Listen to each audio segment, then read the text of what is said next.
Ahora, los personajes. Seguimos en texto dramático. Los personajes, su principal característica es el lenguaje que utilizan y su vestimenta, por supuesto. La vestimenta es importante porque nos hace ver si es de diferente clase social, o, en fin, ¿no? Existen diferentes personajes. El personaje principal, que lucha en contra del mal, es el héroe.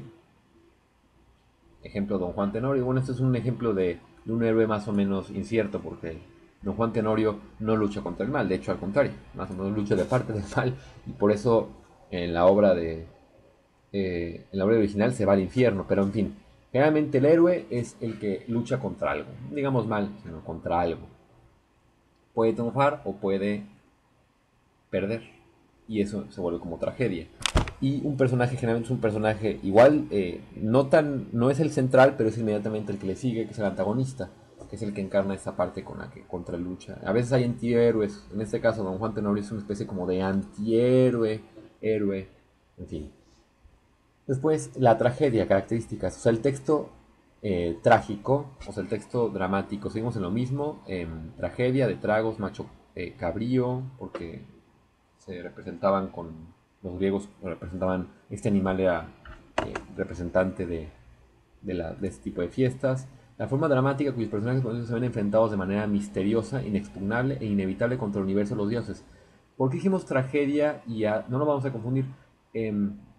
Tragedia, o sea, un texto dramático que tiene que ver con tragedia, pues viene en la misma etimología, pero en este caso estamos viendo los dos diferentes. Uno es tragedia y otro es comedia. En las tragedias lo principal es que generalmente se manejan, son nobles, es gente de la clase social alta, la que son reyes o nobles, los que están inmersos, los que están involucrados en este tipo de texto dramático, en este tipo de representación dramática. Eh, y por eso estamos diciendo que inexpugnable contra el universo de los dioses o de los reyes o de la sociedad, o más bien de la sociedad de los poderosos. El héroe se dirige hacia un desenlace fatal por una fuerza ciega, la fatalidad, el sino, el hado o fatum. Es un fatal destino. Eh, Edipo Rey es un claro ejemplo de tragedia. Las tragedias principalmente acaban en muerte o en la destrucción física, desenlace funesto, social, intelectual o moral del personaje principal. Los tres grandes trágicos del clasicismo griego son Esquilo, Sófocles, Eurípides. Son estos los tres, la triada más importante. La comedia es, a diferencia de la tragedia, no necesariamente son personajes importantes o personajes poderosos. La comedia es un género dramático, pero los protagonistas se ven enfrentados a las dificultades de la vida cotidiana, movidas por sus propios defectos. Y esto se ve mucho, por ejemplo, en comedias hoy en día norteamericanas o hasta las mismas caricaturas. Muchas veces son como una especie de comedias. La comedia se origina en el mundo griego, pero se va desarrollando por el medievo y por la edad moderna. Se llegan a estos días. También hay un conflicto principio de la trama o acción, generado por un vicio de carácter del protagonista. El vicio de carácter es contrario al bienestar social de la comunidad en la que vive el protagonista. En las comedias también se critica los errores de la sociedad. Disculpen si estoy hablando un poquito más rápido, pero es para que tratemos de avanzar lo más rápidamente posible. Si ustedes creen que voy muy rápido, nada más pongo un poco pausa y traten de recapitular un poquito y ya después le quitan la pausa y seguimos avanzando.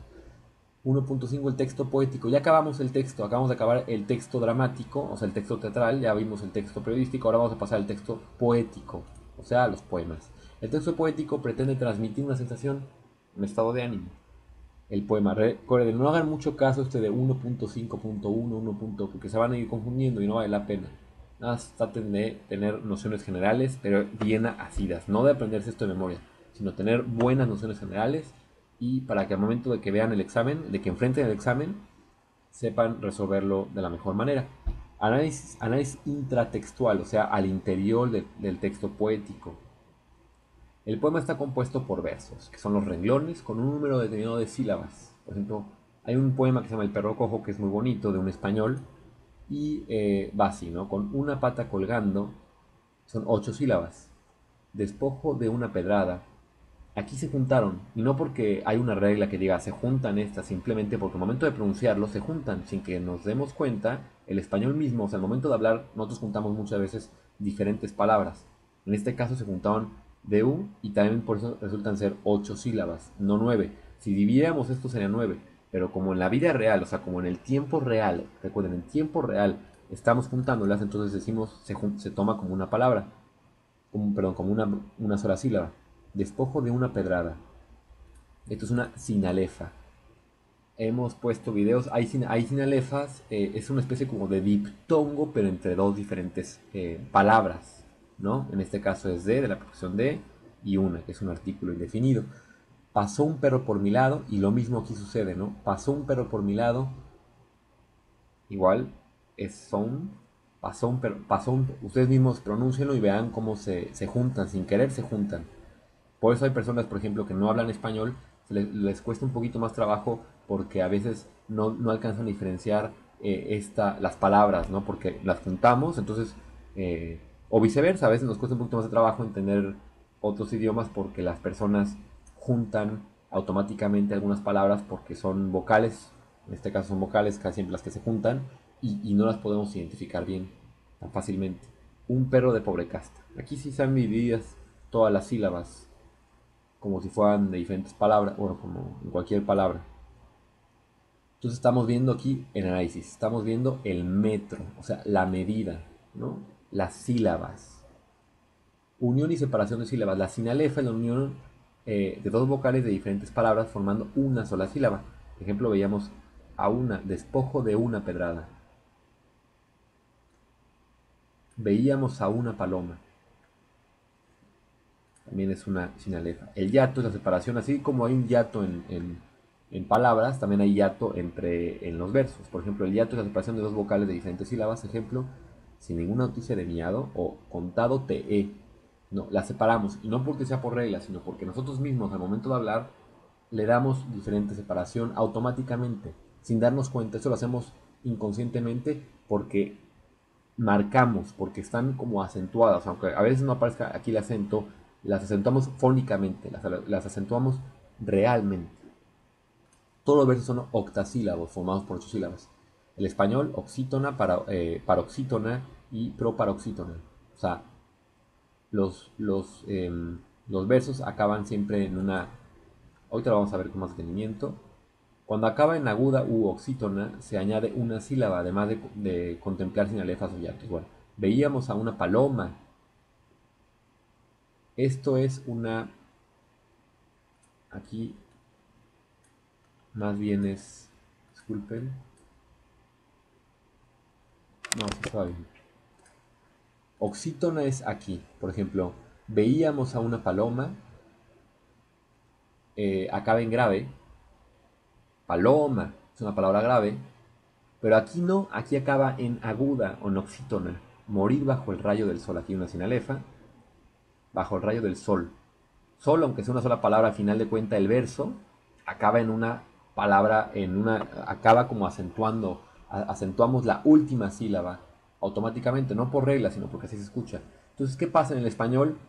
Aunque contemos aquí 8 sílabas, ya contando la sinalefa, tenemos que sumar una más porque esta repercusión hace que automáticamente parezca una sílaba más. Y esto en la vida real, no por regla. Esto no es ningún tipo de regla. Ustedes pueden constatarlo. Veíamos una paloma, por el tiempo, la duración que tiene este verso con este verso es igual. Aunque este verso tenga 8 sílabas, por el hecho de acabar en aguda, se le suma una sílaba más. Por esta especie de repercusión, hace que en tiempo real le aumentemos una sílaba. Los versos que acaban en graves o paroxítona, como el poema del perro cojo, se cuentan como el poema anterior. Bueno, pasó un perro por mi lado, un perro de pobre casta. Igual aquí vemos 8 sílabas, contando la sinalefa y 8 sílabas. Cuando son graves o paroxítonas, las contamos tal cual. O sea, contamos las sílabas que hay, contemplando por supuesto la sinalefa, y así de sencillo. Y cuando se hace esdrújula, se resta una sílaba. Así como sumamos aquí sumamos, perdón, restamos, porque hay una falta de repercusión. Aquí no se suma ni se resta, pero aquí se tiene que restar. Mientras que llenan las mozas de agüita fresca, de agüita fresca los cántaros. Igual, porque en tiempo real, este verso y este verso son de 8 sílabas, por lo menos en tiempo real, o sea, fónico.